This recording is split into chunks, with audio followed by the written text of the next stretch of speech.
Hello there, dear friends, and welcome once again to the Relaxed Fantasy Review. Today, we're finishing up our series on feats. We're going to be talking about the Wizard, the last of the classes. We're going to be discussing what feats I think would be good for a wizard to take. Wizards are very much one-trick ponies, but what a trick. Their spellcasting is truly their greatest feature, with any number of powerful utility and damage dealing and control spells at their disposal. Wizards are the masters of magic. But their subclasses, with a couple exceptions, tend to be a little bit lackluster. They don't give you a whole lot of features, and the class itself, other than spells, doesn't give you much. So throwing a feat onto a wizard to give them that extra little oomph is really, really a cool thing to do, whether you're just making them better at what they already do, or whether you're giving them something interesting to do with their bonus action, reaction, or whatever. But before we get into the list, I'd like to let you know that Relaxed Fantasy Review has memberships now. For just $1 a month, you can support me here on YouTube. You click the join button just below this video. There's a little badge you'll get next to your name in the comments, as well as my undying gratitude. Thank you for watching, thank you for supporting if you can, and thank you for just enjoying the content. So we'll start off weaponizing our bonus action. How about that? Wizards oftentimes will find themselves utilizing their main action to cast a spell, but not a whole lot for their bonus action. Enter Telekinetic. Telekinetic is a half feat, so you can get a +1 to your mental stat, intelligence, or wisdom or charisma if you prefer. But as a wizard, you'd probably want intelligence. Telekinetic grants you the Mage Hand cantrip, which you can get anyway, but this gives it to you, and it allows you to cast it invisibly, so that's cool. And then it gives you the Telekinetic Shove.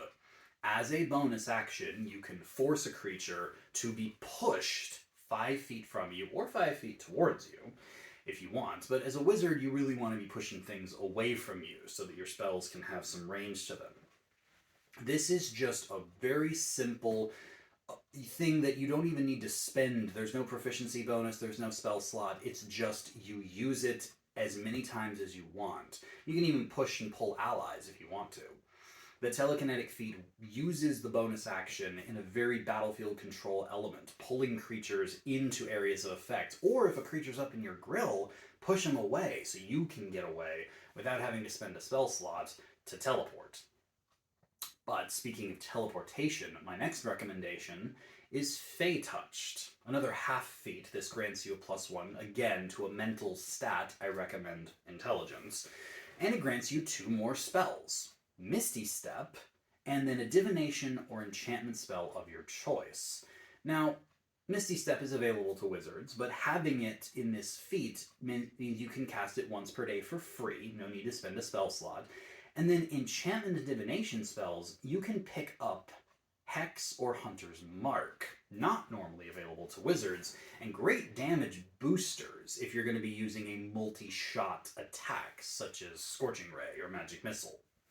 It's just really good, and having these extra powers buffs up the damage prospect of your wizard, as well as just giving you some great utility and a skill boost as well.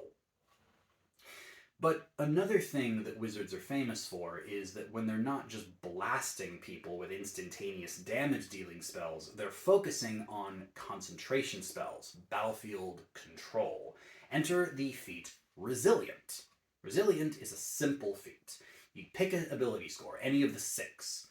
In this case, we're going to choose Constitution. You get a +1 to that stat, giving you a little bit more tankiness and staying power.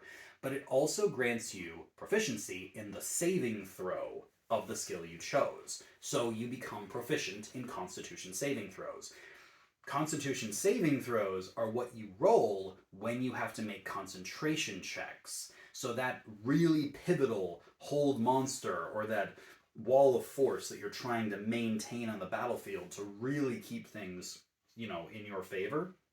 If you lose concentration on that, the enemies gain the upper hand. Resilient Constitution adds your proficiency bonus to your concentration checks, giving you a way better chance of making them. The next recommendation I have is a little bit of an interesting one. Metamagic Adept. Metamagic is a sorcerer power that grants you buffs to your spells. Subtle spell lets you cast without using verbal or somatic components, so you can cast it silently or subtly. Quicken spell turns action spells into bonus action spells. Twin spell allows you to cast a spell twice, potentially even concentrating on 2 spells at once. The Metamagic Adept feat grants you 2 choices from the Metamagic list, as well as 2 sorcery points per long rest to cast them. A subtle suggestion is going to go over way better than an out in the open suggestion, or charm person for that matter. Trying to make sure that a person can't track you, you could subtle cast a magic missile. They won't be able to see where the missiles came from if you're well hidden. Just having metamagic boosts spells. It's one of the reasons why sorcerers with their limited spell list can compete with wizards and their high spells. Metamagic closes that gap, but when you give metamagic to a wizard, now you're cooking with gas, and this is a very, very good feat for any spellcaster, but wizards especially.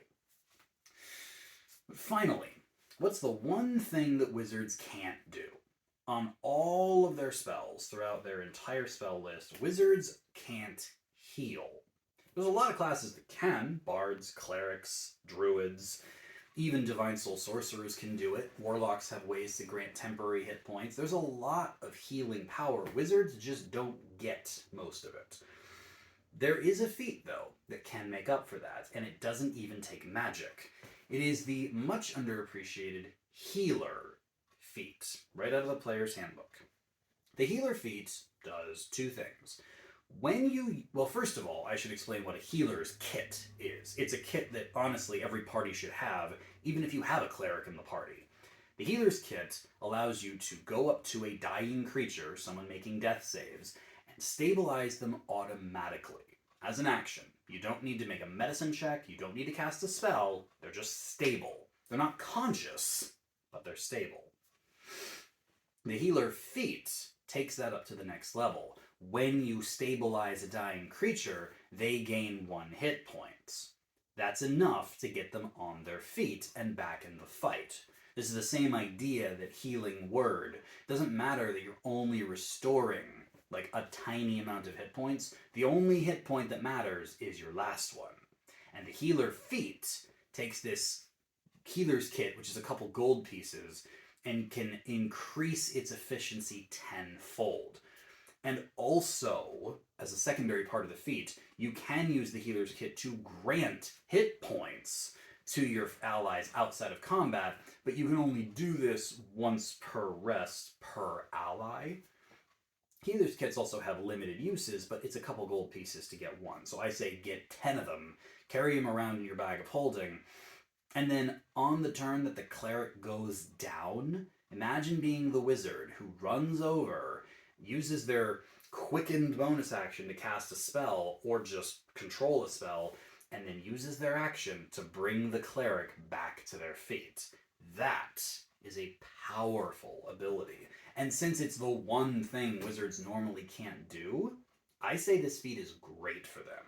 It rounds them out, gives them all the powers of the game, including a little bit of healing.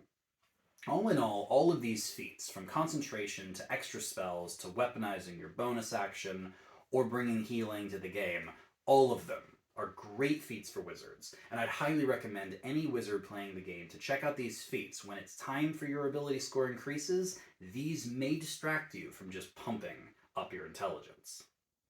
This has been the Relaxed Fantasy Review. If you enjoyed the video, please like and subscribe down below. Have a look for the join button down there, and keep your eyes peeled for more videos coming down the line soon.